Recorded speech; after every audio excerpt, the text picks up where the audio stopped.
indo para a próxima pergunta. Focalizado aqui, Hein? Estou focalizado, estou, né? Não aparece, não está aparecendo a sua imagem aqui não, Flávio, só está aparecendo o áudio. Não veio o vídeo não. Mas a qualidade do áudio melhorou muito. Agora veio. Veio. Tá. Áudio e vídeo. Vamos lá. Ótimo. Então, próxima pergunta, gente, dando sequência. Devia ter feito isso desde o começo. Oi, tá me ouvindo bem? Oi, Larissa. Tá me ouvindo bem? Estou te ouvindo bem. Tá bom. A pergunta é: visto que há diferenças não somente entre os níveis primário, secundário e terciário do SUS, mas também entre UBS, NASF e USF, justamente com a intenção de não sobrecarregar o sistema e de haver uma atenção maior ao paciente, é possível dizer que a população é bem informada a respeito dessas diferenças e tem a noção de qual unidade ou nível procurar quando precisar de assistência?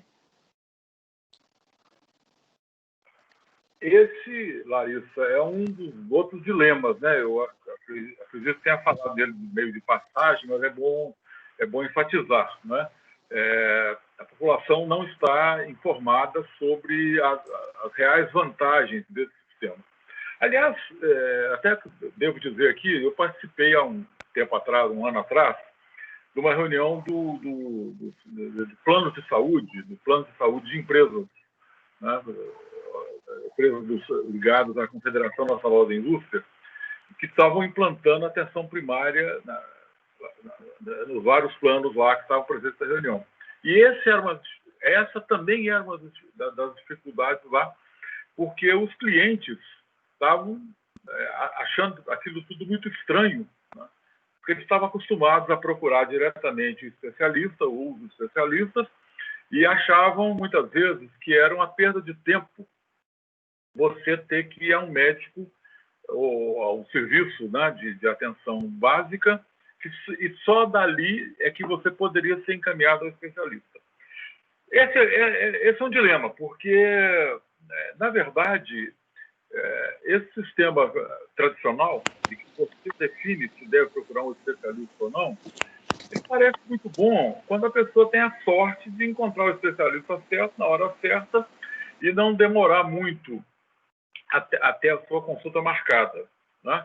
Agora, isso é muito mais exceção do que a regra, né? Esse sistema de você procurar diretamente o especialista, como na maioria dos planos de saúde, e até do SUS ainda acontece assim, isso te empurra muitas vezes para esperas de 1 mês, 2 meses, 3 meses, 1 ano, né? Dependendo do especialista, demora 1 ano para poder marcar a consulta, né? Então, do ponto de vista racional, não é legal, né? É claro que quem tem uma boa rede de contatos e quem tem amigos influentes dentro do sistema, você costuma andar mais rápido. Mas isso beneficia apenas uma minoria, né? Então, a atenção básica, a atenção primária, ela não é boa porque ela se mostra perfeita, não. As pessoas têm que ser convencidas que é uma boa coisa, né? E quando você vai convencer as pessoas que isso é uma boa coisa, você tem que ter estratégias próprias de convencimento, porque as pessoas vão sempre dizer o seguinte: mas antigamente não era assim e eu sempre consegui. Sim, você pode ter até conseguido, mas enquanto você conseguiu, outros não conseguiram. Então, a gente não pode basear só naquele caso que conseguiu para poder dizer para a pessoa que o melhor sistema, concordar com a pessoa que o melhor sistema é esse, né? Nós temos que analisar como é que esse sistema impacta um conjunto de pessoas. Então, assim, a atenção básica pode não ser melhor para fulano ou beltrano, mas o conjunto ela é melhor. Por quê? Porque ela permite que mais pessoas sejam atendidas, mais pessoas tenham seus problemas resolvidos e mais pessoas alcancem o especialista no momento certo. Porque chegar a um especialista não significa muita coisa, não. É preciso saber, primeiro, se aquele especialista é o especialista que você precisa. E segundo, se você não poderia ter seu problema resolvido muito antes, com muito mais presteza, por um bom serviço de atenção primária, por um bom médico de família, né? Então, esse convencimento ele é essencial. E eu acho que nós, a saúde pública brasileira, o Ministério da Saúde, a Secretaria de Saúde, trabalharam um pouco nisso, entendeu? Então, assim, há aqui e ali uma mensagem dizendo, procure seu médico de família, ele sabe o que você tem, ele sabe o que é melhor para você e tudo. Mas é preciso fazer um trabalho de convencimento maior, sim. E, além do mais, esse trabalho de convencimento, ele tem que destruir, vou usar uma palavra meio forte, mas ele tem que superar, melhor dizendo, né, uma situação que previamente é muito ruim, porque é a situação com a qual as pessoas estavam acostumadas, né? As pessoas estão acostumadas a ir numa consulta médica e não ter o problema resolvido, mas sim de sair com um papelzinho na mão. Esse papelzinho é uma receita, que você não sabe se vai resolver esse problema, pode ser que resolva, ou um encaminhamento para outro serviço, ou um pedido de exame, né? Os encaminhamentos para especialistas são extremamente demorados e os pedidos de exames, está provado que mais da metade ou mais dos exames não são buscados de volta, faz exame à toa. Tá? E a maioria absoluta dos exames é normal. Quer dizer, não há sistema de saúde que se sustente nessa base da consulta que apenas gera um papelzinho. Consulta tem que gerar resolutividade. Então, um bom serviço de atenção primária, um médico que realmente compreenda, e uma enfermeira, um enfermeiro que realmente compreenda o que é atenção primária, ou dentista, ou farmacêutico, né? Para só depois, então, ir ao especialista. A aparência, às vezes, é que cria uma burocracia, mas não cria. Isso é só aparência. Na prática, melhora a vida das pessoas. Agora, isso não se afirma por si próprio. As pessoas têm que ser convencidas disso com um bom argumento, com bons exemplos. Aquele caso que eu citei, da velhinha, da senhorinha lá, que falou assim, não, mas eu não estou gostando disso aqui não, porque é muito médico especulando a vida da gente. À primeira vista pode parecer realmente que é só uma perguntação. Não, é uma consulta bem feita. A consulta bem feita envolve você realmente especular sobre a vida da pessoa, sobre os hábitos dela, sobre se ela dorme, se ela não dorme, o que ela come, né? Como é que ela acorda de manhã, se ela tem bom sono.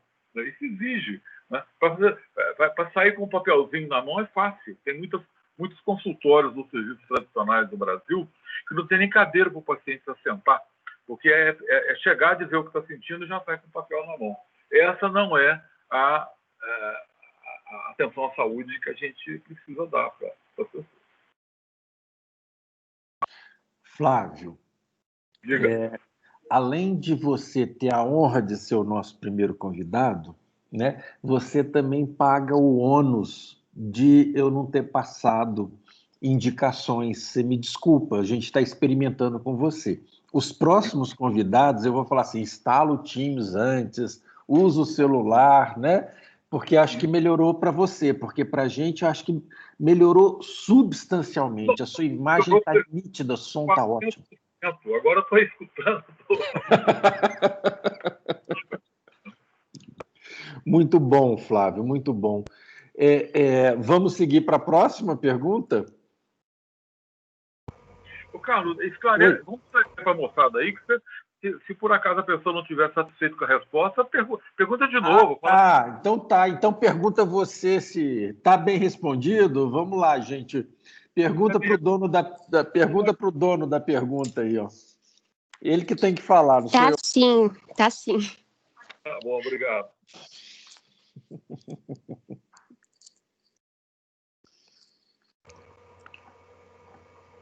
Boa tarde, professor Flávio. Boa tarde, professor Zanetti. Meu nome é David. Vou fazer a sexta pergunta. Estão me ouvindo? Estão conseguindo me ouvir também? Muito bem, David. Tá, então vamos lá. A estratégia da saúde da família busca intervir nos fatores que colocam a saúde em risco, como falta de atividade física, má alimentação e uso do tabaco. Com cada vez menores recursos para a saúde, qual é o maior desafio para ampliar esse atendimento? Falta de infraestrutura ou falta de profissionais? Olha, é falta de decisão. É claro que, para você, no meu entendimento, né, falta de decisão a respeito. Porque é o seguinte, Profissionais, o mercado tem, nós temos muitas escolas de educação física no Brasil, de fisioterapia, né? E eu tenho pessoas da família, inclusive, que são profissionais dessa área e que eu vejo é uma expectativa muito grande que o mercado se abra para eles, não é? As pessoas querem emprego, querem que tenha concurso, né? Então, eu acho que não é do lado da oferta, não. Tem uma oferta grande, né? Você pode até questionar se essas pessoas que estão aí estão devidamente preparadas para esse tipo de trabalho, né, em associação com uma equipe de saúde, com um enfermeiro, com um médico, etc. E tal. Isso é uma coisa que pode ser resolvida mediante treinamento, né? Agora, do outro lado da linha é que eu acho que talvez as dificuldades sejam maiores, né? A decisão de fazer isso, não é? Até porque tem que romper uma certa barreira cultural. Eu acho que tem uma barreira cultural, sim. Quando você fala saúde, as pessoas pensam em médico, enfermeiro, farmacêutico, né, dentista, mas não pensam em professor de educação física. Então, é preciso romper uma barreira que eu acho que é cultural, né? A educação física fica como uma espécie de atividade das escolas, né? Ou no máximo de alguém que, por conta própria, resolve fazer suas caminhadinhas no final da tarde e tal, mas é muito mais do que isso, né? A mobilidade física, a atividade física é essencial para a saúde. Isso, no meu entendimento, ainda não entrou talvez tenha, em relação a anos passados, seja muito mais, mas isso não entrou ainda na cabeça nem só das pessoas, mas também dos tomadores de decisão, né? Então, assim, vem tentando fazer um raciocínio meio grosseiro, né? O prefeito tem dinheiro para poder contratar mais gente. Ele vai lá e contrata mais um médico, mais um dentista. Ah, não, esse negócio de educação física é lá com a escola, eu não vou mexer com isso, não. Quer dizer, então há um problema de decisão que, no fundo, é um problema cultural e, mais no fundo ainda, pode ser um problema também de falta de recurso, né? Na hora de ampliar, com pouco recurso, você talvez privilegie um dentista. Porque não tem dinheiro para contratar um dentista e um professor de educação física. E o dentista, o médico ou o enfermeiro é um profissional que é mais visível para a população. Agora tem enfermeiro lá e tudo, né? Botar lá uma pessoa de educação física. Então, tem também essa questão da visibilidade que eu acho que nós temos que trabalhar e a corporação dos profissionais de educação física, dos fisioterapeutas, dos laboterapeutas, tem que estar trabalhando nisso, né, para poder convencer as pessoas que isso também é saúde. Eu acho, do meu ponto de vista, eu acho que é saúde. Eu tenho a maior preocupação com isso. Pessoalmente, eu sou um usuário do serviço de educação física na saúde, mas isso, infelizmente, você sabe, ainda não é uma coisa assim generalizada.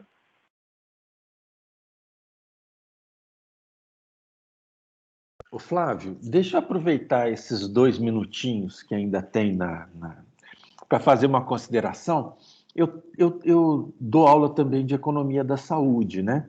E aí a gente tem um texto que a gente trabalha, aquele texto do livro de economia da saúde disponibilizado, organizado pelo Piola e disponibilizado pelo IPEA, né? E aí tem uma referência a um autor que me escapou o nome dele agora, um inglês, em 1966, o ano que eu nasci, o cara falando que uma das questões de economia da saúde é que muitas vezes investimento em assistência, investimentos num padrão de resposta, num modelo de atenção medicalizante, com exames, hospitalocêntrico e tudo mais, ele acaba não trazendo resultados esperados. E isso é um lugar comum, né? Mas o que ele falava é que a maior parte dos ganhos em termos de qualidade de vida, em termos de esperança de vida, a questão da saúde como um todo, eram melhorias alimentares e melhorias ambientais. Obviamente que em 1966, essas questões ambientais talvez dissessem mais ao ambiente de trabalho, ao ambiente doméstico, ao ambiente, né, urbano, e não hoje com essa questão ambiental global que também paira sobre nós, né? Então, assim, o quanto que vai muito além, né? Quer dizer, nós estamos falando de um modelo de atenção, mas um modelo que em si também tem o seu teto de voo, né? Tem o seu limite de expressar resultados, né? Dada a própria natureza complexa do que é saúde, né? Queria que você considerasse, talvez, alguma coisa. Exato. Eu acho que esse conhecimento que vem mais ou menos dessa época, né, ele era pouco valorizado antes, né, porque a saúde, afinal de contas, era uma coisa, a saúde era uma coisa que se limitava muito ao campo da saúde, né? Eu não conheço esse trabalho que você está citando, embora conheça a informação, né? Mas, assim, né, na década de 70, isso começou a ficar muito pulsante, né? Inclusive com o livro do Ivan Illich, né, sobre a nêmesis da medicina, etc. E tal, né? Quer dizer, eu acho que isso foi muito bom para poder baixar a bola, né? Não é?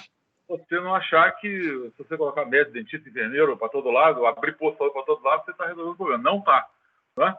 Agora, a gente tem que, nesse caso aí, avaliar bem qual que é o caminho do meio possível, né?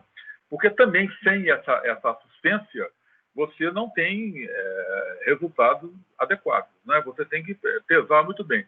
E, na verdade, onde mais falta esses outros fatores, como educação, e saneamento básico, né? Moradia adequada, transporte adequado, é aí que os serviços de saúde se tornam mais necessários. Não é o contrário. Não adianta nem botar pessoas porque eles não têm trabalho, não têm renda mesmo, ou porque eles não têm escolaridade. Não, é aí que você precisa ter mais serviços de saúde. Tá certo? Não que nas outras faixas de gente que já é suprida com essas benfeitorias, você não precisa de saúde. Precisa também. Né? Mas é preciso tomar cuidado para poder não radicalizar nessa informação, que é verdadeira, né? Mas, na verdade, o certo é um equilíbrio entre o que você tem de política pública. Né? A própria Constituição brasileira diz isso claramente. Né? Saúde é direito de todos e o resultado de diversas políticas públicas. Né? Não adianta você querer fazer só com uma política de educação ou só com uma política de assistência. Você tem que realmente ter um balanço disso aí. Mas, de toda forma, hoje parece muito óbvio a gente falar dessas coisas. É óbvio mesmo, né?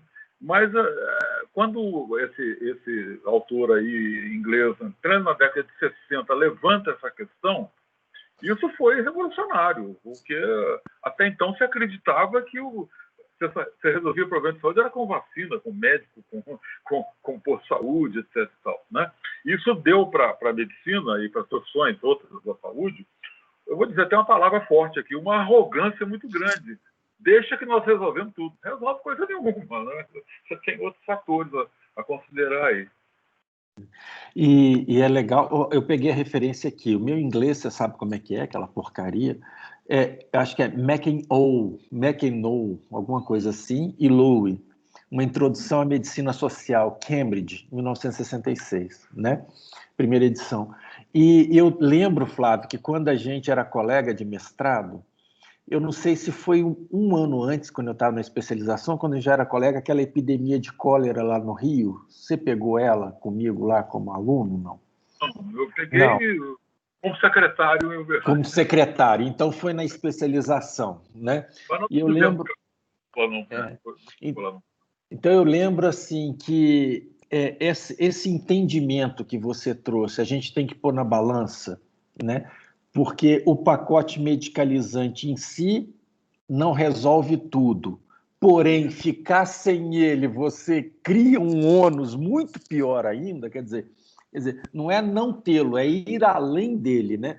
Porque na experiência de cólera, lá eles mostrando lá na ENSP experimentos locais, aquela coisa toda, e como combater na favela, né? E aí ficou muito claro, né, assim, que a intervenção pontual sobre o agente etiológico num padrão unicausal, vou lá e foco e ataco, naquela população absolutamente desassistida, tinha um impacto em vidas gigantesco. Muita gente deixou de morrer. E eu lembro direitinho de uma experiência que a gente teve no início disso tudo, que a gente levou para a saúde da família na Casa da Odontologia.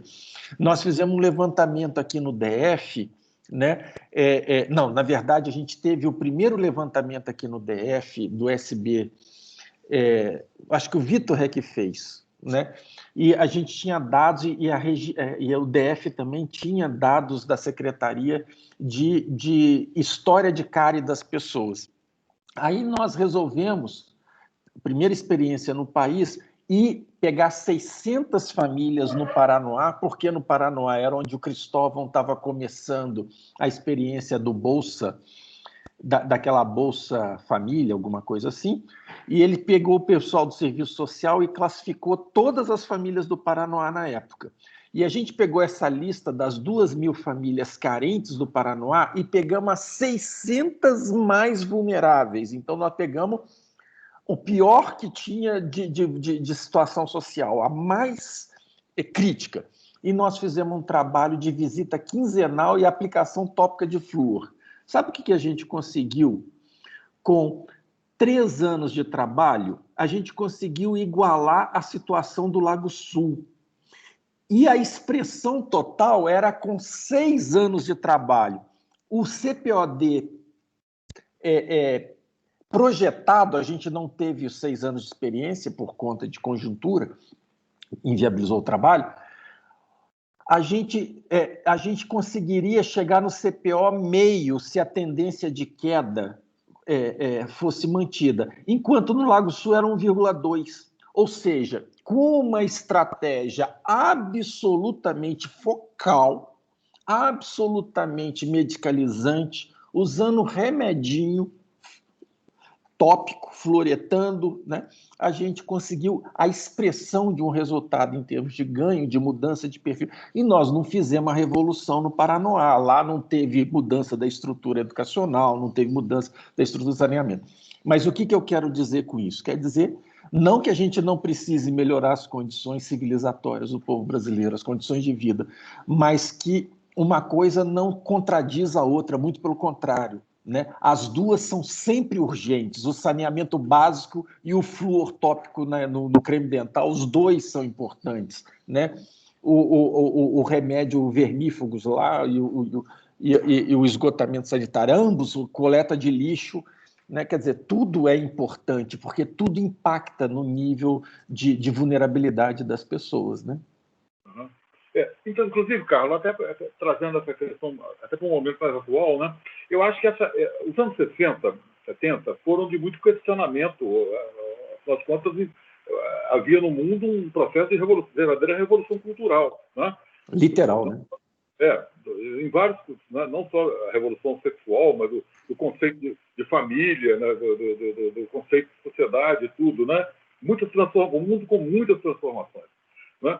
E uma das revoluções foi exatamente esse questionamento eu vou falar medicina aqui, mas na verdade não é só da medicina, da saúde como um todo, né? E o livro que marcou esse autor que você está citando aí, o Illich, né?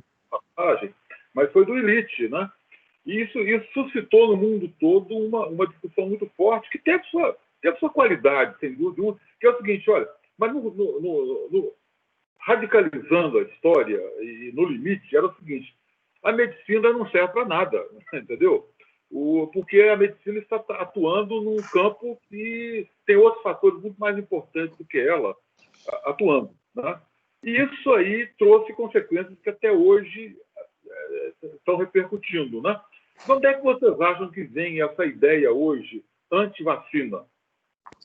Ou essa negação da ciência que nós estamos assistindo em relação a não só a pandemia, como em relação ao próprio formato esférico da Terra?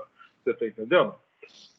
São questões que passam por essa corrente, exatamente porque é aquela coisa assim de você descobrir a pólvora, né? E aí você acha que o mundo se realiza através das suas descobertas.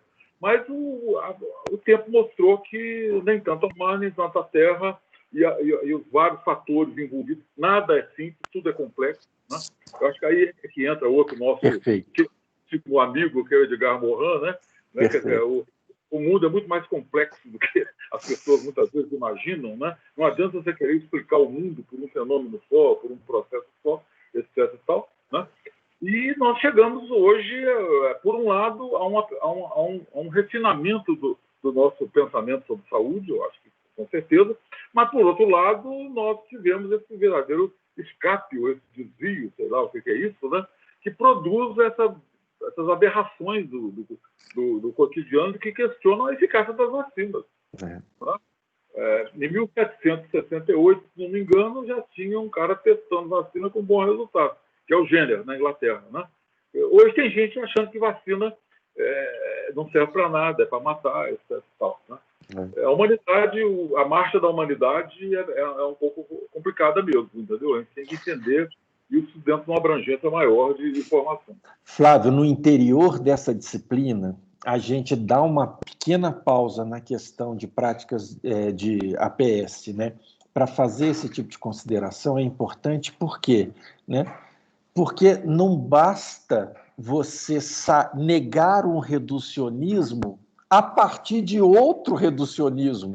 Você tem que negar o reducionismo pela complexificação e não de um reducionismo para o outro, né? Ampliando o que é reduzido, né? E não polarizando. Exatamente. Né? Outra coisa, não vamos jogar margem, né? Não vamos jogar a revolução científica. Pode achar ela careta, pode achar que ela produziu também muita coisa ruim, mas não vamos jogar no lixo, não, né? Está melhor que a Idade Média, né? E a chegada do homem à Lua não pode ser jogado na lata de lixo da história, não, né? Isso é um processo. Isso aí tá? Para citar dois fatos, né, bem visíveis, né? Não dá para jogar isso fora. Maravilha escutar disso de você e da Hannah Arendt, né? A chegada do homem à Lua. Opa! Mas vamos lá. Importante, mas é um feito. Para mim, os dois são igualmente importantes. Vamos voltar para as perguntas. Chegar na Lua não salvou a vida de ninguém, né? Supostamente. Mas fez a gente descobrir que a gente é fruto da Terra, inescapavelmente, né? Mas de repente os respiradores que estão salvando vidas hoje são a conquista da Lua, né? Perfeito. Foi o instrumental que a NASA produziu lá para poder desenvolver esse tipo de equipamento, né? Essa tecnologia que a gente está usando aqui agora, né? Muita coisa das UTIs hoje que são derivadas disso aí, a gente sabe muito bem. E essa aula na área da saúde só está sendo possível porque ela está mediada com a ponta da tecnologia, né? Uhum. Muito bom. Imagina isso há 30 anos atrás, né? Aliás, deixa eu declarar aqui o meu estado de virgindade. É a primeira vez que eu dou aula, assim, viu? Não, mas está todo mundo meio assim. Como assistente, como aluno. Agora, como conferencista, palestrante ou debatedor, é a primeira vez. A primeira a gente nunca esquece, Flávio. Vamos em frente aí, né? Vamos para a próxima pergunta?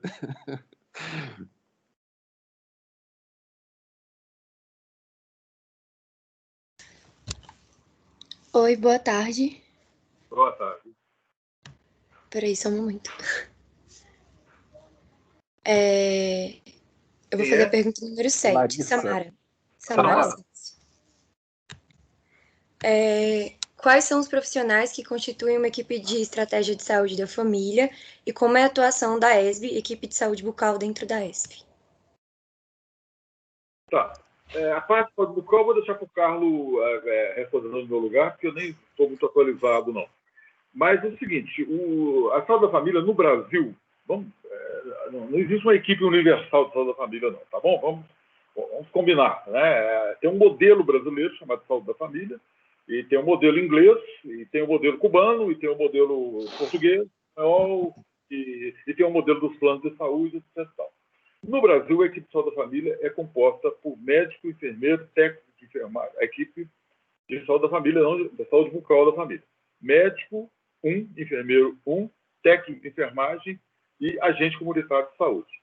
e mais o pessoal administrativo, e mais o pessoal que está lotado num núcleo, que, na verdade, não é a equipe, mas é um núcleo ao qual estão jurisdicionadas ou ligadas diversas equipes, que é o chamado de NASF, onde tem fisioterapeuta, onde tem, inclusive, alguns especialistas mesmo, tem assistente social, né? Tem farmacêutico. O farmacêutico pode estar, por opção de cada serviço, dentro da própria unidade, não precisa estar numa unidade externa. Há também uma certa flexibilidade nisso.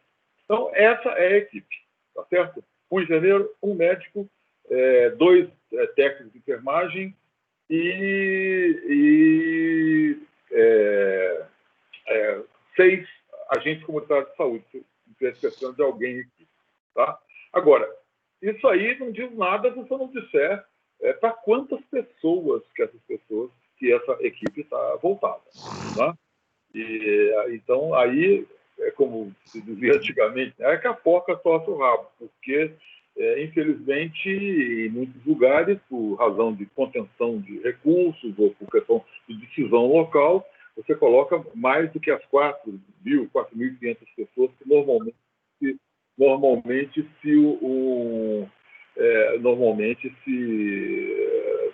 se tem como quantidade normal. Tá? E fora as situações em que você gradualmente reduz essa equipe, as pessoas saem, se demitem, se aposentam, né? E não são substituídas. Né? Então, a equipe é essa daí. Na saúde bucal, o que nós temos, Carlos? Temos o dentista, claro, né? O técnico de higiene dental, o que mais? Pois é. A saúde bucal, ela não faz parte da equipe básica no sentido de exigência mínima para a implantação. Quer dizer, na falta do dentista, você pode constituir equipe, porque o que é considerado mínimo como equipe mínima é o médico e enfermeiro como profissional de nível superior, além dos profissionais de nível médio, né, os auxiliares e os agentes comunitários de saúde. Então, assim, ter ou não dentista é um facultativo. Então, a gente chama isso de equipe ampliada. Aonde ela é ampliada? Lá no NASF? Não, na equipe mínima. Então, ela está dentro da equipe base, ela está na atenção básica, mas o NASF também está na atenção básica, mas ela está dentro da equipe de saúde da família, ela não está como retaguarda de atenção primária para a própria atenção primária. Quer dizer, ela não é uma retaguarda horizontal, vamos dizer assim. Ela está lá na unidade básica de saúde. Então, a equipe de saúde bucal é uma ampliação da equipe mínima. E tem 2 formatos. Detalhe, antigamente existia uma regra que você podia consistir uma equipe de saúde bucal para, no máximo, 2 equipes de saúde da família. Então, a área de abrangência é maior do que a área era, inicialmente, o dobro de abrangência do que a abrangência inicial, tá? da equipe. Só que isso caiu, anos depois caiu, e a regra é, você pode ampliar as equipes com saúde bucal até constituindo equipes de saúde bucal no número máximo do número de equipes de saúde da família. Então, você não pode ter mais equipes de saúde bucal do que de equipes de saúde da família. Então, você amplia, você introduz e amplia até o número. Você pode ter equipes de saúde da família, todas com dentista. Pode ir de 0 a 100% as equipes de saúde da família terem dentista. Quando eu falo dentista, eu estou reduzindo, né? Porque você conta o número de equipes de saúde bucal a partir do número de dentista. Essa equipe tem duas modalidades, equipe tipo 1 e tipo 2. O que é a equipe tipo 1? É só o dentista e o auxiliar. Tá? Então, a equipe de saúde bucal modalidade 1 é apenas o dentista e o auxiliar. Né? A equipe de saúde bucal modalidade 2, o tipo 2 aí, você introduz o técnico de higiene dental, que era o nome antigo, e o nome atual é técnico de saúde bucal. Então, você pode consistir equipes de saúde bucal modalidade 1 ou 2 e ampliar as suas equipes de saúde e família com essas 1 ou 2, até no máximo 100% de todas as equipes de saúde da família. Eu não sei se foi claro, mas isso é que vale para a saúde bucal. Então, ela está dentro da estratégia de saúde da família, ela está lá dentro da equipe de saúde da família, na ponta da rede, na franja da rede, porém, ela não faz parte da equipe mínima. Ela amplia. O lugar dela é junto da equipe mínima, ampliando a equipe mínima, mas não é o mesmo lugar do fisioterapeuta, não é o mesmo lugar do nutricionista, que não é junto da equipe mínima, da equipe de saúde da família, lá na franja, mas é no NASF, matriciando e dando apoio horizontalmente a todas as equipes. Então, é o seguinte, se você tem uma área de abrangência na medicina, na enfermagem, que é a mesma área de abrangência do médico e da enfermeira, para os dentistas, as equipes de saúde bucal podem ter a mesma área de abrangência, então a relação é 1 para 1, e até, no máximo, a relação 1 para 2. Então, quer dizer, uma equipe de saúde bucal pode estar interagindo e cobrindo até 2 áreas de medicina e enfermagem. 2 áreas. No máximo, até 2 áreas. No mínimo, 1 área. Carlos, posso fazer uma complementação nessa questão claro, de equipe aí? Faz favor. Não, eu tenho uma visão sobre a questão de equipe que ela diverge acho que da maioria das pessoas que lidam nessa área. Tá? Que o pressuposto é o seguinte, é bom, a gente pode falar numa equipe ideal quando você tem um mercado de trabalho ideal, né? E nós não temos oferta nesse mercado de trabalho tão grande assim, né? Eu digo, a oferta ideal seria um mercado onde o profissional de saúde da família, seja médico, enfermeiro ou dentista, estivesse disponível para contratação onde quer que seja. Não está. As pessoas, inclusive, quando saem da faculdade, não estão preparadas, eles vão acabar assumindo o papel lá, mas não, preparadas eles não estão, não. E aqueles que fazem sua formação complementar, de especialização, residência, são poucos, né? Então, eu acho que isso aí praticamente nos obriga a ter um pouco de flexibilidade. Eu vou explicar quais são essas flexibilidades, né? Pelo menos do ponto de vista temporal. Pode ser que você faça isso por alguns anos, depois você corrige e tal, né?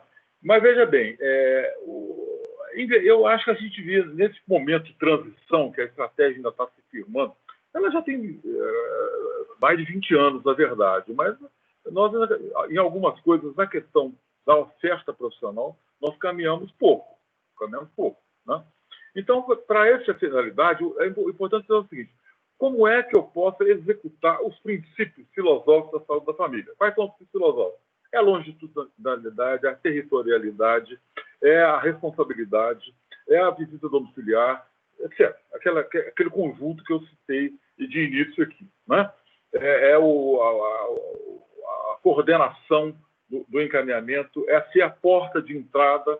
Né? Então, como é que nós podemos garantir isso? Né? Nós podemos garantir isso garantindo que essas coisas sejam oferecidas. Né? Então, assim, eu tenho minhas dúvidas, quer dizer, ou melhor, até de uma coisa eu não tenho dúvida, não. É melhor um médico estar oferecendo tudo isso do que 2? Mas enquanto você não tem um médico para trabalhar em tempo integral, eu não vejo como abusivo ou como lesivo a ideia você ter 2, um de manhã e outro de tarde, porque aí é mais fácil de contratar.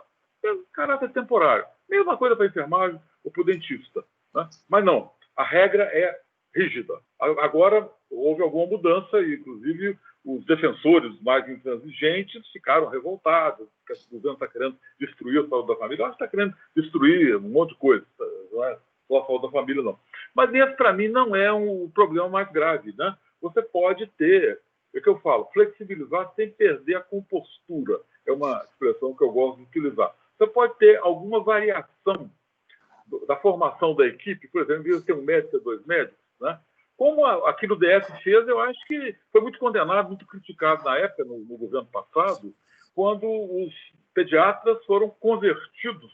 Acho que foi até interessante, porque essa palavra conversão é muito ligada a uma conversão religiosa, né? Você tinha uma crença, acreditava em 25 deuses diferentes, eu acreditar num só, né? Mas essa conversão, ela, como estratégia temporal, ela é válida, porque de outra forma você não teria. Eu até duvido muito que ela tenha sido tão eficiente assim, mas com certeza melhor do que nada, né? Então, algum grau de flexibilização eu acho que nós temos que ter enquanto nós superamos essa dificuldade da oferta dentro do mercado de trabalho. Outra coisa que eu acho que nós desenvolvemos pouco em termos da nossa formação em equipe aqui no Brasil, pode ser que esteja mudando, né? Mas é o seguinte, no sistema inglês, por exemplo, você tem um negócio muito interessante.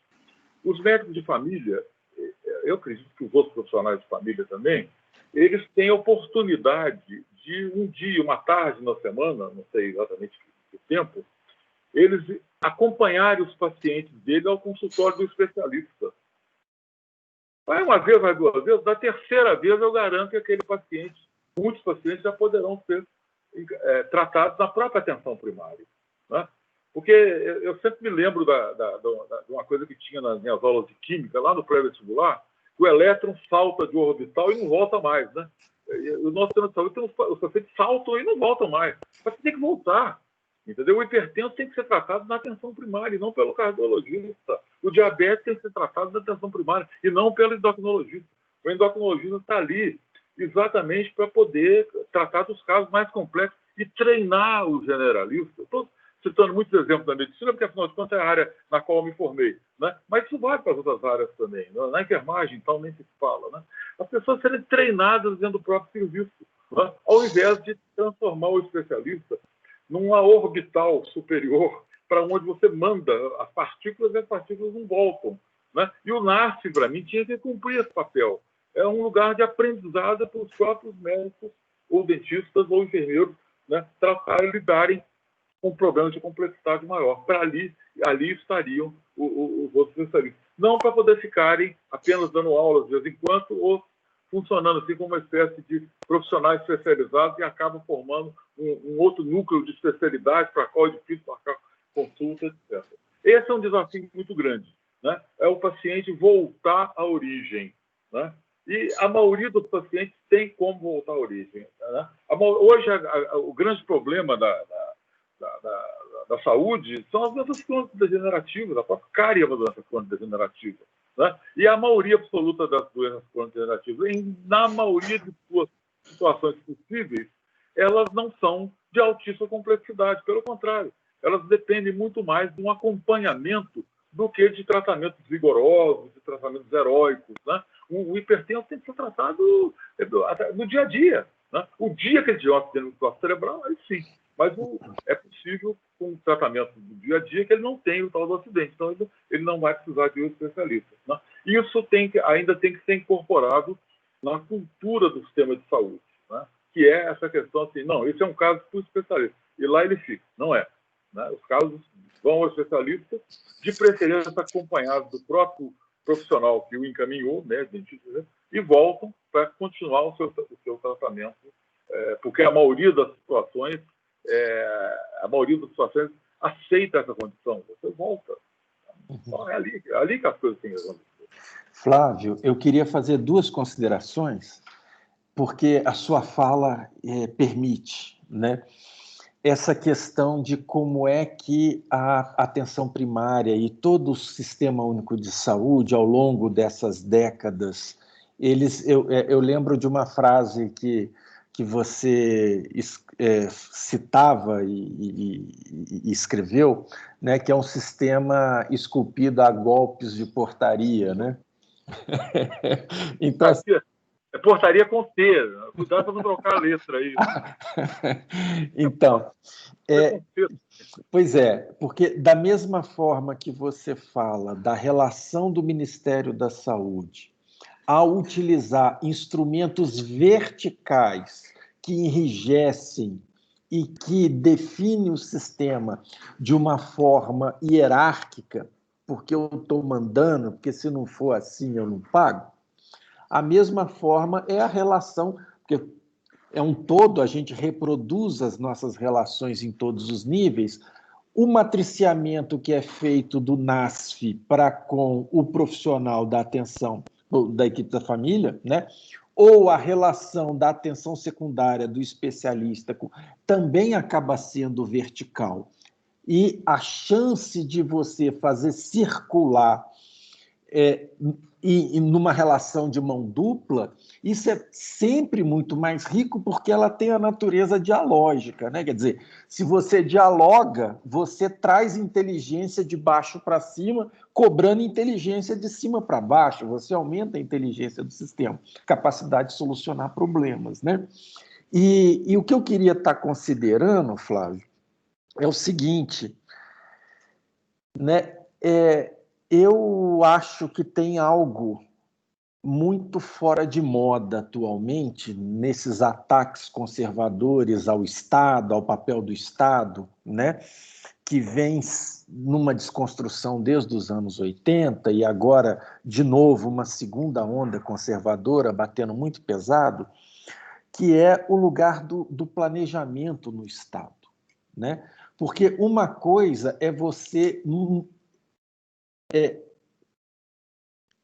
digamos, aquela expressão que eu ouvi, acho que foi até com você mesmo pela primeira vez, né? O Ministério caga a regra. Você desculpa a forma de falar. Hein? Como é que é? Mas não é isso? Sim, público eu não falo essas coisas. Tá, mas eu falo. Vamos lá. O Ministério caga a regra no Brasil inteiro, tá certo? Assim, de cima para baixo, é vertical, né?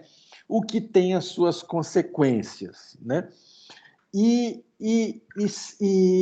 isso não é uma regra, não é um conteúdo normativo feito com inteligência, diálogo, planejamento, programação, discutindo as variações, discutindo o que é possível, porque também você tem os limites estruturais para as coisas. A partir de um dado limite, nada funciona, fica tudo sobrecarregado. Então,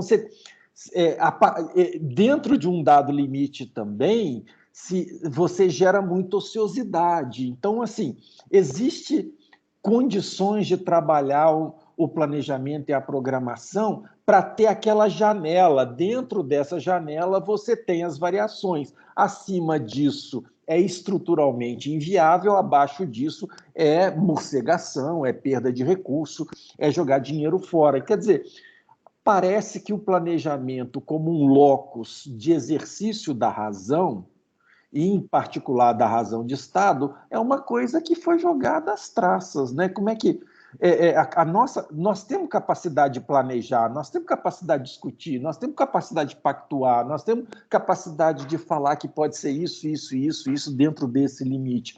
Mas não, né? A verticalização é a regra, de cima para baixo, né? O que você acha disso? Estou falando bobagem? Não, Carlos, eu acho o seguinte, eu acho que criou-se no Brasil, há décadas atrás, uma espécie de religião do planejamento, né? Então, o planejamento isso, inclusive, começou na ditadura militar, né? Onde os planejadores eram muito poderosos, né? O Delfim Neto comandava ali todo o planejamento de Estado e tudo, né? É uma coisa bem estratégica, né? Assim, no sentido mesmo militar do termo estratégico, né? E depois foi substituído na saúde por um planejamento democrático, né? Que nós conhecemos muito bem, faz parte da nossa formação profissional, que é o planejamento estratégico do Carlos Marx, etc. Tal. Mas muito no sentido religioso, o planejamento por ele mesmo, entendeu? Você não tinha, assim, no meu entendimento, um aprofundamento sobre as consequências. Para que nós estamos planejando? Né? Então, eu participei de inúmeros treinamentos, e eu participei também do fornecimento desses treinamentos, né? Mas eu acho que a gente perdia a conexão com o resultado. Porque a pergunta é muito simples, né? Depois de você planejar tanto, você conseguiu mudar em alguma coisa a situação de saúde ou o bem-estar das pessoas? Ou, se quiser ser mais simplóriozinho, assim, você conseguiu reduzir o tempo que aquela Dona Maria conseguiu fazer o Papa Nicolau dela? Eu acho que essas perguntas o planejamento não respondia, porque ele se perdia muito nos seus meandros, nos seus entretanto, né? Ele não chegava muito aos finalmente, né? E ele tinha assim, um caráter religioso, eu estou usando essa palavra com uma certa insistência, porque realmente até hoje essa coisa me incomoda, né? Em que logo se formaram panelinhas, correntes, ortodoxias e seitas, né? Seitas, tá? E o pessoal gastou muita energia nessa coisa, né? E esqueceu de para que o planejamento serve. Eu só posso planejar para poder melhorar o nível de saúde das pessoas. Eu não posso planejar apenas porque o meu método de planejamento é o melhor e eu tenho que demonstrar isso. Eu acho que... tanto que eu acho que o planejamento ele perdeu um pouco aquele fulgor, aquele brilho que ele tinha nos anos 80, quando a gente foi colega lá e tal, né? Ele acabou sendo reduzido pro bem e pro mal, né? Pro mal também porque as pessoas também começaram a fazer muita coisa sem planejar, né? Mas por bem no sentido de que ele foi incorporado com mais uma prática que pode ser feita de um jeito ou de outro dentro das instituições, mas que só vai ter resultado real se ele se preocupar com o que ele produz lá na frente, com a transformação da realidade de saúde. Faltou isso, no meu entendimento, nessa profunda discussão de planejamento que os anos passados mostraram, né? Ele diminuiu de potência, por um lado, mas, por outro lado, eu acho que ele passou a ser uma coisa mais corriqueira. Aí ele não ficou tão... Na verdade, ele produziu talvez mais do que ele produzia naquele momento de fulgor. Mas você não acha que esse pêndulo está precisando, de novo, sair de um reducionismo para o outro e a gente não jogar a criança com a água suja do banho, quer dizer, salvar o planejamento como uma racionalidade necessária e não como uma forma de domínio? Tem dogma, né? Para cada situação você pode ter métodos diferentes de planejamento, etc. Né? Eu me lembro, lá na nossa escola, mas foi antes de eu te conhecer, foi no curso de especialização. Eu fiz, quando você era adolescente, né? Eu fiz especialização na ESP em 80, você tinha 14 anos. E nós tínhamos aquelas aulas de planejamento assim, vou citar dois nomes que você conhece, Mário Hamilton e Adolfo Schorner, né? O Mário Hamilton já faleceu. Você chegou a conhecer ele pessoalmente? Sim, ambos. O Schorner está vivo, se não me engano, né? E aí era aquela coisa assim do planejamento estratégico, com definições assim, muito dogmáticas sobre tudo, né? Um belo dia o Mário Hamilton nos confessou uma coisa muito interessante. E ele falava isso publicamente, não tem problema nenhum eu repetir, né? Porque ele tinha participado, ele é argentino, ele veio para o Brasil exatamente quando se organizou o famoso projeto de Montes Claros. Para a meninada aí que não sabe, quer dizer, todo mundo vai falar de Montes Claros, uma cidade mineira, uma das maiores cidades de Minas e tudo, mas que foi sede nos anos 70 de um grande projeto de reforma da saúde regional. Ali era a sede, né? E ali se criou instâncias de atenção primária à saúde, foi criada uma faculdade de medicina de outras áreas da saúde, né? Se criou uma diretoria regional, né? E tudo inspirado em Alma Ata, aquela coisa toda, né? Tudo foi uma experiência precursora, né? E aí, um belo dia, o Mário Hamilton, não sei se alguém perguntou para ele, ou se ele próprio confessou de próprio punho, né?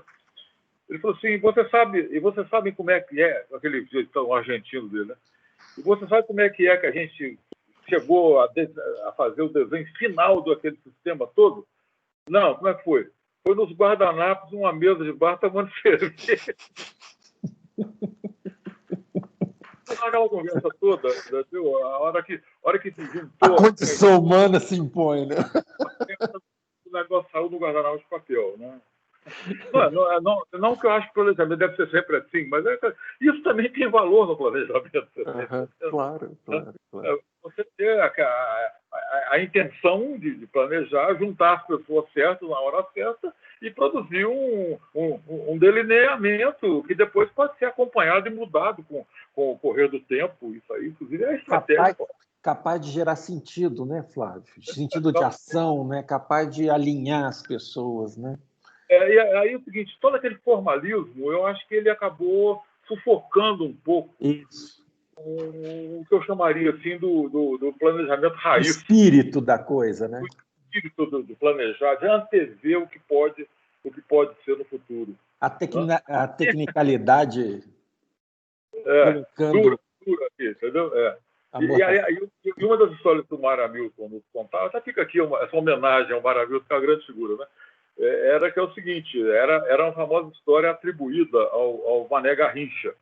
O Mané Garrincha, para a turma mais nova, foi um grande jogador de futebol brasileiro, né? Que tinha as pernas tortas e tudo, e, no entanto, era um gênio absoluto da pelota, né? Ele passava pelas defesas assim, de maneira assombrosa.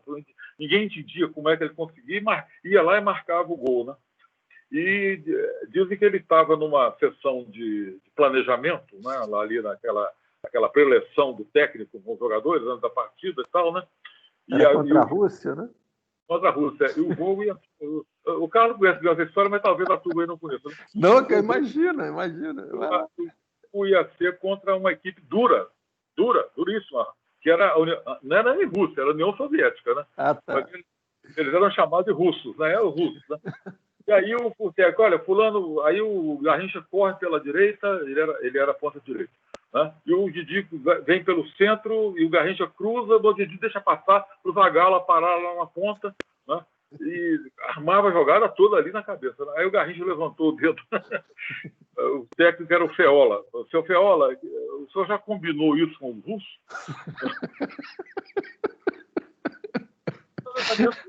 Problema, né? Tem que combinar. Tem que falar. Executar tarefas do final da... Tem um monte de coisa que escapa, né, Flávio? Não com as agentes comunitárias de saúde, né? Não combina nada com os velhos de família. Está muito bem planejado. Né? Agora você esqueceu de combinar com quem vai fazer. A liderança comunitária não está sabendo de nada. Né? Falar da liderança. Vamos falar do radialista que vai lá todo dia pegar a notícia. Detonar. Negativo para detonar, né? Então, é um caso sério. Né? Vamos lá. Vamos para a última pergunta? Passa muito rápido. E aí? Boa tarde. Tá saindo áudio? Tá saindo áudio e vídeo. Tá perfeito. Certo. Boa tarde, professores. Sou a Yane, e aí vou fazer a 8ª pergunta. Por meio da estratégia Saúde da Família, é possível aprofundar os princípios e diretrizes e fundamentos da atenção primária. Na sua visão, professor, no atual momento atípico de pandemia, qual seria o principal desafio da estratégia em identificar e controlar os casos de Covid-19 nas comunidades? Olha, agora você fechou com chave de ouro eu imagino que vamos terminar daqui a pouco, né? Essa pergunta é a pergunta que não quer calar, né? Porque, olha bem, Caritas, como é que é? Como é que é o nome da... Yane. Yane. Yane, essa pergunta realmente é fundamental, porque o que está acontecendo em muitos lugares agora na pandemia? Eles estão tirando gente da saúde da família para mandar para o hospital. Olha se pode uma coisa dessa. Né? Agora que a atenção primária mostra o valor dela, porque é agora que ela está acompanhando as pessoas em casa, é agora que ela está, que é o potencial educativo que ela tem, é agora que o potencial de ser porta de entrada, coordenador do sistema, poderia ser exercido de maneira mais intensa. Né? Aí eles tiram, esvaziam a equipe e mandam para o hospital, porque o papel dela é essencial. Né? Essa estratégia que é fundamental no sistema de saúde, é que está perto do lugar onde as pessoas vivem e do lugar onde as pessoas adoecem.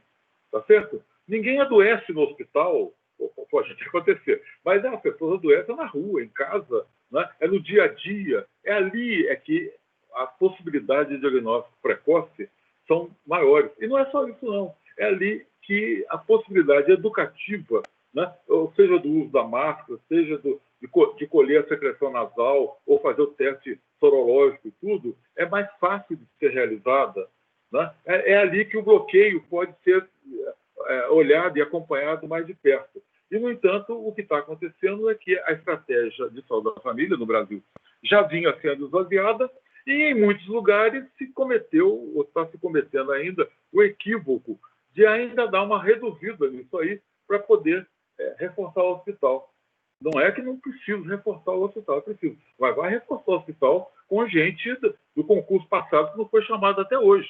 Né? Não é tirando de onde realmente as pessoas se tornam, são muito importantes no momento atual para poder levar para o hospital.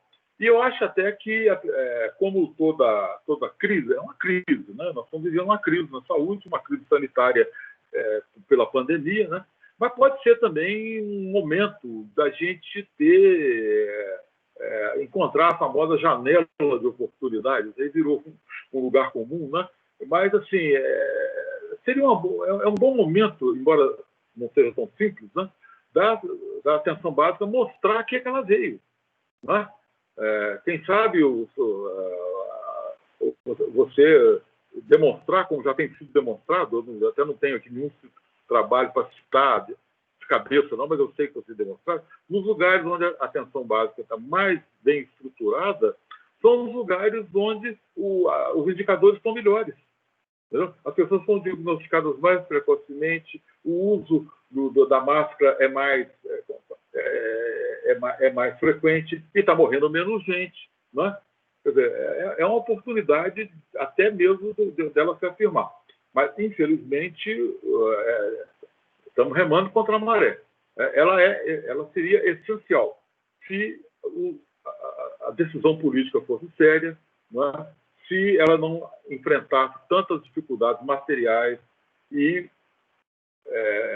motivacionais, digamos, filosóficas, digamos assim, né? Porque simbólicas, né? Porque ela ainda não foi encarada e aceita tanto pelos profissionais de saúde como pela população como uma estratégia essencial do bom cuidado em saúde.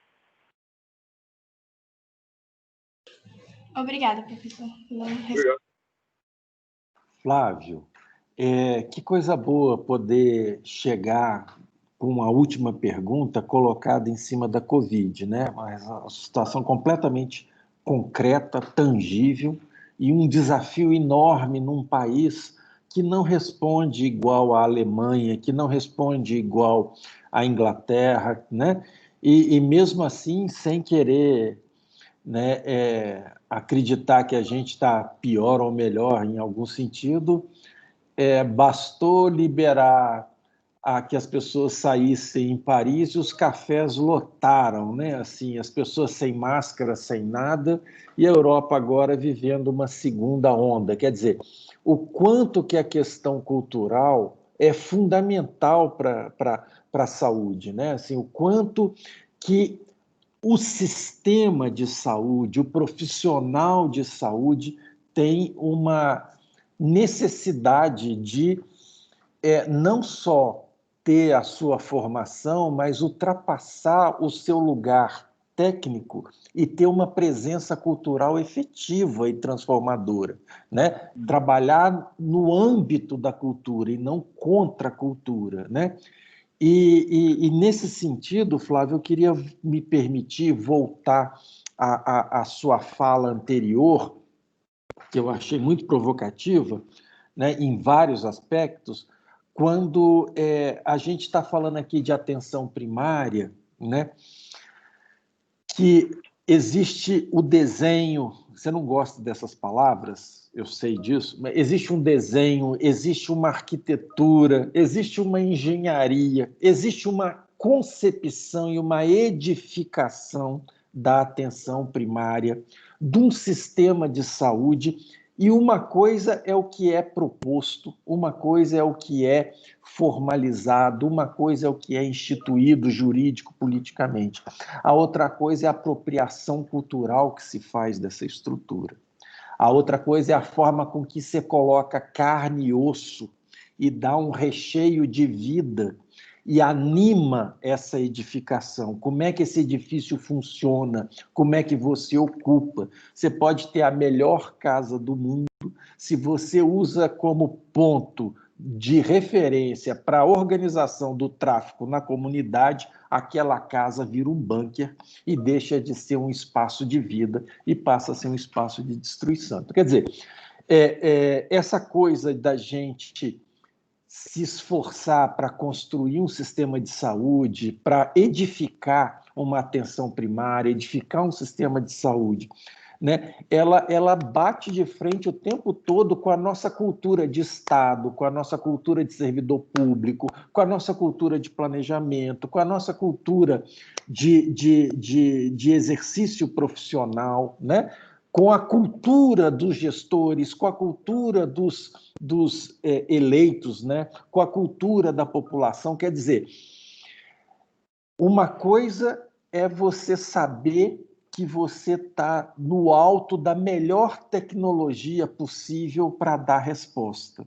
A outra coisa é como é que você opera essa tecnologia consagrada há mais de 50 anos como a melhor forma, né? O melhor desenho, arquitetura, engenharia, a melhor edificação para tentar responder como sistema de saúde às demandas da população. Agora, como é que você opera tudo isso no interior da cultura? A que serve essa casa? Né? Isso é uma casa aberta, é uma casa que areja, é uma casa que liberta, é uma casa que promove, é uma casa que faz avançar, ou é um bunker, ou é um lugar para se fazer negócios privados, para se...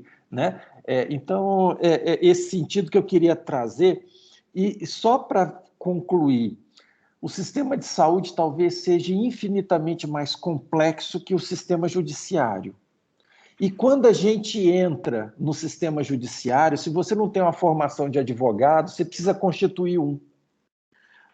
Porque andar ali dentro não é fácil. Na área da saúde, a gente não tem um advogado que nos permite constituir um a um alguém que fale para a gente, aqui você anda melhor, aqui você não anda, aqui você está mais protegido ou não. Insiste ali, a gente não tem um profissional que nos defenda como cidadão, né? E enfrentar uma complexidade gigantesca do outro lado, uma assimetria danada.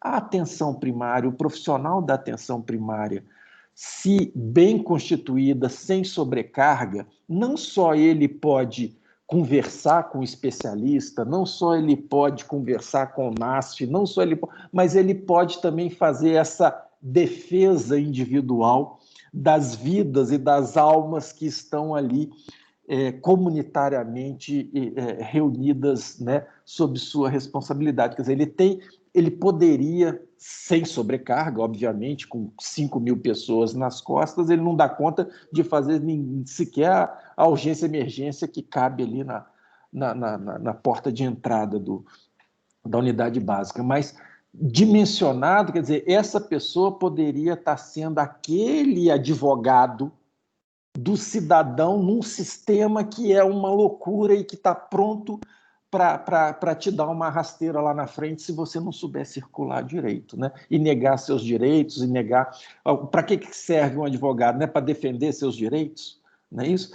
Né? E quem é que defende o direito do cidadão circulando dentro do sistema de saúde com tantas apropriações privadas? Né? Eu queria fazer essas considerações que você me provocou tudo isso. Tá. Olha, eles vão achar, a meninada vai achar que nós combinamos essa conversa aqui, viu? Porque vai bem exatamente em cima de uma coisa que eu tenho me decidido sobre ela, Carlos, e te convidaria já, eu sei que você é um leitor atento das coisas, das bobagens que eu escrevo. No sábado eu vou publicar, já está pronto, eu vou deixar passar para não ficar sobrecarregando meus leitores, né? Eu vou botar um texto chamado Porteiros e Navegadores, que é exatamente tratando desse assunto aí.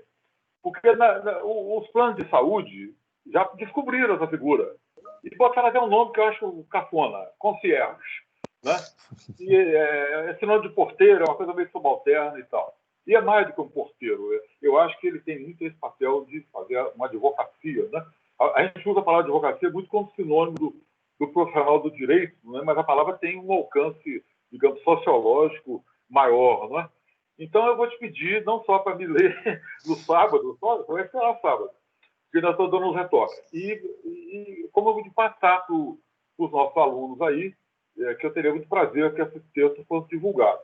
E só mais um comentário, aproveitando o seu gancho, eu acho que nós todos, vocês que estão me ouvindo aí, muitas vezes ouvem falar de uma precarização na saúde, né?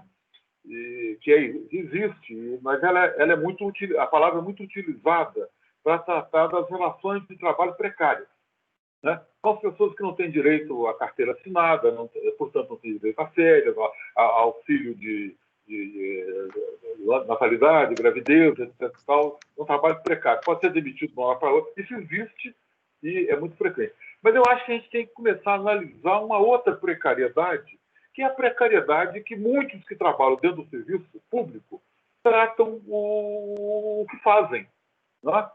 Eu tenho um teste fatal. Chegue numa unidade qualquer de saúde, né?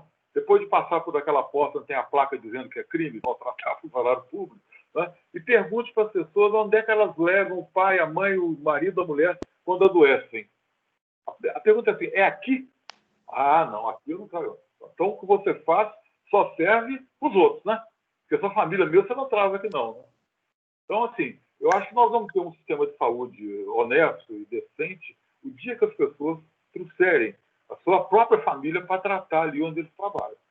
Tá certo? E isso, agora, com a crise, pode ter até aumentado, mas ainda é um resultado dessa verdadeira precarização que na cabeça das pessoas existe para tudo que o Estado faz, que o serviço público faz, mesmo quando eu mesmo estou fazendo lá. Né? Então, isso aí é uma guerra cultural. O Carlos já citou essa expressão aí, e é cultural mesmo. Esse é um dos maiores problemas, um dos maiores entraves que a gente enfrenta. E agora, atenção, vocês aí. Eu passei para o professor Carlos uma série de 4 links desse bloguinho que eu escrevo aí, que tratam desse assunto, independente de ter sido eu que escrevi, porque não são ideias tão originais minhas, mas em função dessa última pergunta aí, que é da pandemia, né? Um dos artigos, o primeiro da lista, ele trata exatamente do papel da atenção básica frente ao Covid-19. Né? Eu faço até uma comparação no DS e em toda parte. Porque eu peguei uma dessas reuniões online que eu participei, né? Eu sei como ouvinte, mas eu anotei tudo direitinho lá e peguei algumas experiências, não só daqui, de Brasília, como de outras cidades brasileiras, de outros países, né? Que mostram como é que essa questão da pandemia foi tratada no nível da atenção básica. Então, esse primeiro da lista, viu, Carlos? Você vai passar para ele? Já compartilhei aqui no chat e vou deixar os links lá no Aprender. Ótimo. Esse primeiro da lista aí eu recomendaria especialmente para vocês verem o grande papel que a atenção básica tem, né, nessa situação que nós estamos vivendo e que realmente a gente às vezes constata que ele não está sendo exercido como deveria, né? Não porque a atenção básica está se omitindo, mas é porque ela está sendo esvaziada e não consegue exercer esse papel. E eu quero agradecer muito, viu, Carlos, o seu convite. Espero que eu continue merecendo ele uma vez por ano, só com pena que não seja 2. Né? Mas todo semestre. 2 vezes por ano. Ninguém fez nada, né? Não houve, não existiu. Né? Porque nós ainda estamos no primeiro semestre de 2020. Semestre. Flávio, faz o favor, divulga seu blog. Pois é, como é que eu faço para divulgar? Eu peço que olhem. O nome do blog e eu coloco nos... Cada um desses textos que eu mandei, o nome do blog está lá. Saúde no DF. f.wordpress.com. Saúde no DF blog, tudo junto, tá? Saúde no DF blog.wordpress.com. Mas nessas referências que você está mandando, o nome está lá. Beleza. Mas é bom que eles saibam que você tem um compromisso semanal. Semanal. Né? Tá sempre... Às vezes mais de uma vez. Eu só boto uma para não cansar, né? Senão agora mesmo o pessoal cansa de mim. De maneira nenhuma. É incrível a sua produtividade. É incrível a quantidade de trabalho que você disponibiliza generosamente para todo mundo. Eu sou aposentado. Eu não sou igual a você, tem que dar aula, não, rapaz. Eu tenho tempo para fazer.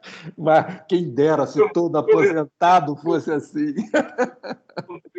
Fase, tá bom? Flávio, querido, muito obrigado mais uma vez. A cadeira é cativa, você abre a nossa roda de convidados sempre, né? E semestre que vem de novo, né? E vamos ver se a gente consegue dar um jeito de ter condições sociais de se encontrar, né? Porque mesmo sem vacina, sem convite, a gente já tinha dificuldade. Carlos, muito Agora, obrigado. E a moçada aí, meninos e meninas, um abraço. Muito obrigado pela atenção de vocês. Flávio, obrigado pelo tempo, pela inteligência. É um privilégio, meu amigo. Muito obrigado mesmo. Que bom poder compartilhar isso, poder dividir o tudo que você é, um pedaço desse tudo, né? Esse pedaço integral, um pedaço de tudo. Ah, Com mas essa você turma. agora mesmo. Não, meu amigo, você não sabe como é que eu te admiro. Um grande abraço, muito obrigado. Tá? Tá bom. Grande abraço. Se cuida. Dá um abraço no Flavinho. Todos também. Obrigado. Tchau, tchau. Gente, é isso. Então, a gente para a gravação